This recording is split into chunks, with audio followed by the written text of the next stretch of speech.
શાળા અથવા નિશાળ. આ શાળાની ઇમારત છે. શાળાની ઇમારત ફરતે ઘણા ઝાડ છે.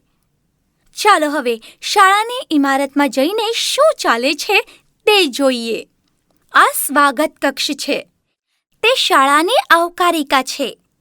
આ ઓફિસ છે. અહીં શાળાના કર્મચારીઓ કામ કરે છે. આપણે આપણી ફી અહીં જ ભરીએ છીએ. આ આચાર્યની ઓરડી છે. આ શિક્ષકોની ઓરડી છે. શિક્ષકો અહીં ચર્ચા કરે છે. આ વાચનાલય છે. તે વાચનાલયના અધ્યક્ષ છે. વાચનાલય ખૂબ જ શાંત જગ્યા છે. આ જગ્યા પુસ્તકો વાંચનારાઓ માટે છે. આ પ્રયોગશાળા છે.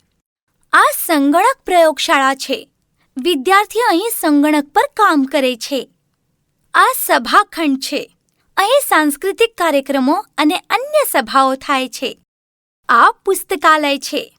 તમે અહીં લેખણી, પુસ્તકો, પેન્સિલ વગેરે ખરીદી શકો છો. આ ઔષધાલય છે. અહીં ડાક્ટર વિદ્યાર્થીઓને તપાસે છે. અને આ છે અમારું ક્રીડાંગણ. અમે અહીં ફૂટબોલ, બાસ્કેટબોલ, ક્રિકેટ જેવી ઘણી રમતો રમીએ છીએ. આ શાળાનો વર્ગ છે. અહીં શિક્ષક વિષય શીખવે છે અને બાળકો મન લગાવીને ભણે છે. આપણે શાળાના વર્ગમાં બેકારની બડબડ કરવી યોગ્ય નથી. ચાલો હવે વર્ગ પર એક નજર નાખીએ. આ પાટિયું છે. આ ખુરશી છે. આ મેજ છે. આ હાજરી પત્રક છે. આ ડસ્ટર છે.